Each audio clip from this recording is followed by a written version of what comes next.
Hi guys, मैं हूं शांतनु और नेटफ्लिक्स इंडिया ने जनवरी शुरू होते ही one of their biggest properties of 2024 drop कर दी है। And very honestly saying guys, killer soup को देखते हुए इस शो में जो दिखाया है, जैसे दिखाया गया है उसको, उन चीजों को लेके मेरे दिमाग में बहुत सारी चीजें आई। सो मच सो कि इस शो को लेके कि ये बहुत अच्छा है या फिर ये बहुत ही ज्यादा बुरा है, ऐसा एक यूनिडायमेंशनल पॉइंट ऑफ व्यू में बना ही नहीं पाया। वो मैं तुम्हारे को बताऊंगा आगे रिव्यू में क्यों, और साथ ही ये भी बताऊंगा कि क्या तुम्हारे को अपने नियरली 5.5 से 6 घंटे लगाने चाहिए इस शो को देखने में कि नहीं, आज ऑनेस्टली सेइंग में।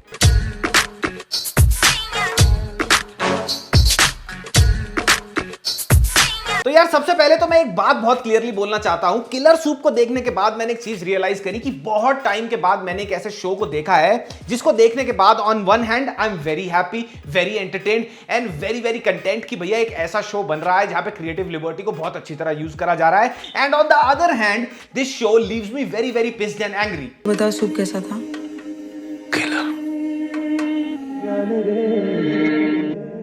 एक तरफ इस शो की writing, story telling, screen play मुझे एब्सोल्युटली ब्रिलियंट और आउटस्टैंडिंग लगा, लेकिन दूसरी तरफ ही इनफैक्ट शो में बहुत सारे ऐसे इंस्टेंसेस हैं जहां पे मुझे देख के लग रहा था कि यार ये कहानी लिखते हुए क्या ये हाय थे। शो एक डार्क कॉमेडी मर्डर मिस्ट्री है जिसकी कहानी आपके सामने रोल आउट होगी over 8 very very long episodes. पहले एपिसोड से लेकर आखिरी एपिसोड तक कहानी बहुत ही तसल्ली बख्श तरीके से आगे बढ़ती है, अपना टाइम लेती है, स्लो कुक होती है टुवर्ड्स द फिनाले जो इक्वल पार्ट्स में आपका माइंड ब्लो कर देगा, आपका दिमाग घुमा देगा और इक्वल पार्ट्स में आपको यह बोलने पे मजबूर कर देगा कि क्या चूतिया पाए। पहला एपिसोड शो का क्या जबरदस्त टोन सेट करता है आगे आने वाले कहानी के लिए। बहुत ही बढ़िया तरीके से सारे कैरेक्टर्स को एक्सप्लेन करा जाता है एंड टॉप ऑफ दैट जो कॉमेडी दिखाई है, इतनी अच्छी तरह से कॉमेडी लिखी गई है। इनफैक्ट सयाजी शिंदे और मनोज वाजपेयी के बीच में जो केमिस्ट्री है, बहुत सारे लोगों को यह बात नहीं पता कि ये दोनों बहुत घनिष्ठ मित्र भी हैं, दोस्त भी हैं बहुत अच्छे, और वही केमिस्ट्री तुम्हारे को एक्चुअल दोस्तों की दिखेगी इस शो में।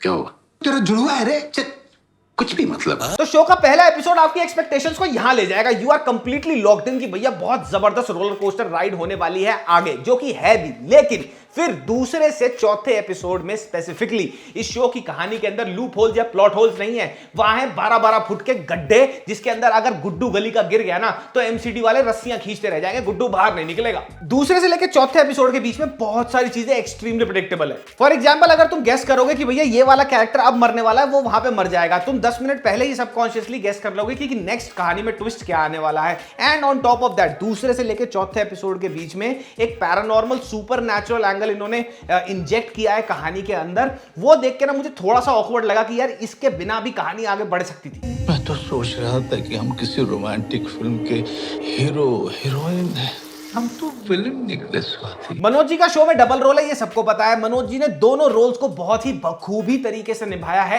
As always. But Manoj ji जो दूसरा कैरेक्टर प्ले करते हैं हम शक्ल वाला, जो मेजॉरिटी आपको देखने को मिलेगा शो के एपिसोड्स के अंदर, वो कैसे अपनी शक्ल का फायदा उठा के एक डिफरेंट सेटिंग के अंदर असिमुलेट करता है अपने आप को, वो इतना लूप होल से भरा हुआ है that at a point it becomes laughable. Mister Shetty और मैं मिस्टर शेट्टी। फिर 5वें से लेकर 8वें एपिसोड तक मेरे हिसाब से is the meat of the story. Starting of the 5th episode up to the last minute of the 8th episode आप अपनी सीट नहीं छोड़ पाओगे, इतनी जबरदस्त तरीके से पेस पकड़ती है कहानी। स्टोइसिज्म के बारे में अगर तुम्हें नहीं पता तो शो देखने से पहले उसकी एटलीस्ट डेफिनेशन तो पढ़ लेना, क्योंकि कहानी के अंदर स्टोइसिज्म को एम्बेड करा गया है बहुत ही ब्रिलियंट तरीके से। लास्ट गन्स एंड गुलाब्स में मैंने देखा था कि कैरेक्टर्स कितने जबरदस्त तरीके से बनाए गए थे, उसके बाद मैंने इस शो के अंदर देखा है कि how actually good characters are created. Editing, cinematography, sets, locations, जहां पे इन्होंने इंडोर शूट करा है वो वाले घर, जहां पे इन्होंने तमिलनाडु में आउटडोर शूट करे हैं वो वाली locations, absolutely perfect and fantastic. I have a plan.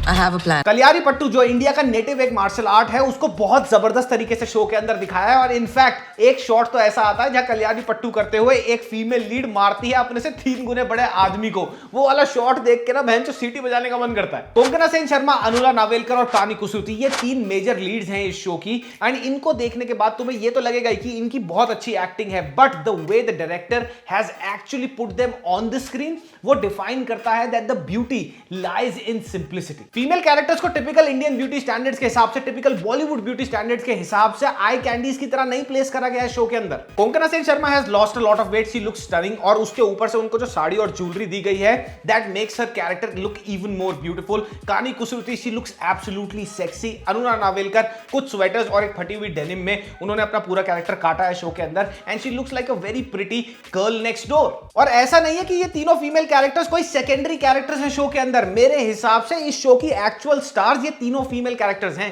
You hurt me, Umesh. But I love you. Sayaji Shinde is playing Sayaji Shinde in the show. ऐसा लग रहा है उनको छोड़ दिया है कैमरे के आगे और मनोज जी के साथ उनको ये बोला गया है कि तुम दोनों दोस्तों और करो बकचोदी बहनचो जितनी कर सकते हो, और मजा आ जाएगा तुम्हारे को उनका पूरा का पूरा कैरेक्टर देख के। मेरे को तो ये लग रहा था कि और ज्यादा स्क्रीन टाइम होना चाहिए था इनका। अटक के लेगा मैं उमेश की मां। अभी क्या कर रहे हैं? शो का नाम किलर सूप क्यों है? उस किलर सूप के अंदर क्या ऐसा डलेगा और उसको बनाने वाली एक्चुअल औरत शो के अंदर होती कौन है, ये तुम्हें लास्ट मिनट पे जाके पता लगेगा शो के अंदर। And that's one of the most intelligent writing pieces in the show. Show की कॉमेडी बहुत ही सोच समझ के लिखी गई है। इनफैक्ट कहीं पे भी मुझे ऐसा नहीं लगता इन्होंने बहुत ज्यादा बारीकी से कहा यहां पे जोक डालो यहां पे जोक डालो, ऐसा नहीं है। They must be writing a scene, और वो सीन इतना ऑर्गेनिकली प्ले आउट होता है शो के अंदर कि भैया हंसी आ जाएगी तुम्हारे को। डिश क्यों? अभिषेक चौबे हैं इस फिल्म के राइटर और डायरेक्टर, और जिनको नहीं पता मैं बता देता हूं, अभिषेक चौबे की 95% of the filmography till date has been completely outstanding. 1.5 Ishqiya, Udta Punjab, death in जगंज, मकड़ी, मकबूल और बहुत सारी आउटस्टैंडिंग फिल्में हैं यहां पे इनकी फिल्मोग्राफी में लगा देता हूं। और यही जादू इनकी राइटिंग का, the finesse in his writing and the finesse in his direction आपको इस किलर सूप में भी देखने को मिलेगी। और इस शो का क्लाइमैक्स के बारे में मैं आपको नहीं बताऊंगा, उसके बारे में मैं डिस्कस नहीं करूंगा क्योंकि बहुत बड़ा स्पॉइलर हो जाएगा वो ऑब्वियसली। एक बार इस शो को देख लो, दूसरी वीडियो ये शो एक्चुअली वारंट करता है। बता देना कमेंट सेक्शन में जाके कि भैया तुम्हारे को इसकी एक एक्सप्लेनर वीडियो चाहिए कि नहीं, क्योंकि बहुत सारे लोगों को ये शो काफी हद तक समझ नहीं आएगा क्योंकि स्टोइसिज्म में लेयर्ड है इसकी कहानी, जैसे मैंने कहा था। थ्रू आउट द शो मेरा तो सही बताऊं बहुत ही लव हेट रिलेशनशिप रहा शो के साथ। लिटरली चौथे एपिसोड तक आते आते मेरा तो एक ऐसा पॉइंट आ गया था कि यार ये इतनी खराब राइटिंग कैसे हो सकती है, लेकिन फिर 5वें से 8वें एपिसोड तक जैसे मैंने आपको बताया, this show completely one my heart. तो ओवरऑल एक बहुत ही अलग सा शो है ये, which is a very good thing and makes me very happy. But at the same time इन्होंने बहुत ज्यादा आउट ऑफ द बॉक्स होने के लिए कई जगहों पर बहुत ज्यादा स्टूपिडिटी भी करी है शो के अंदर। तो जाओ जाके देखो, मजा आएगा। मनोज जी का एक और बार आपको एक्टिंग ब्रिलियंस देखने को मिलेगा along with all the other cast members. अगला रिव्यू आएगा श्रीराम राघवन की मेरी क्रिसमस का। I am really excited for this film as well, क्योंकि इसमें विजय सेतुपति है, लेकिन मुझे कटरीना से कुछ खास उम्मीद नहीं है। लेकिन अगर डायरेक्टर श्रीराम राघवन जैसे हो तो वो तो पत्थर से भी बुलवा लेंगे, और कटरीना तो फिर भी बोलता हुआ पत्थर है। और सैटरडे को आएगी, जैसे कि मैंने कम्युनिटी पे जो पोल किया था, हिमेश की या फिर उर्वशी राउटेला जी की वीडियो आएगी, उनको रोस्ट किया जाएगा उनकी बेवकूफियों के लिए। वहां पे पोल जीता है उर्वशी राउटेला ने, लेकिन मेरा मन कर रहा है हिमेश को करने का। तुम्हारे को सरप्राइज दूंगा, देखते हैं किसका रोस्ट आता है। ऑनेस्टली सेइंग, पॉडकास्ट को लाइक सब्सक्राइब शेयर अगर नहीं किया तो कर लो, बहुत जबरदस्त लाइनअप आने वाली है। मुझे पता है वहां पे 20-25 दिन से हमने कुछ भी अपलोड नहीं करा है, बट आई प्रॉमिस यू एक बहुत ही स्टुपेंडस लाइनअप में लेके आने वाला हूं। मजा आ जाएगा, जाके लाइक सब्सक्राइब और शेयर करो। तब तक के लिए मामा मियां लजानिया पप्पी, बाय बाय।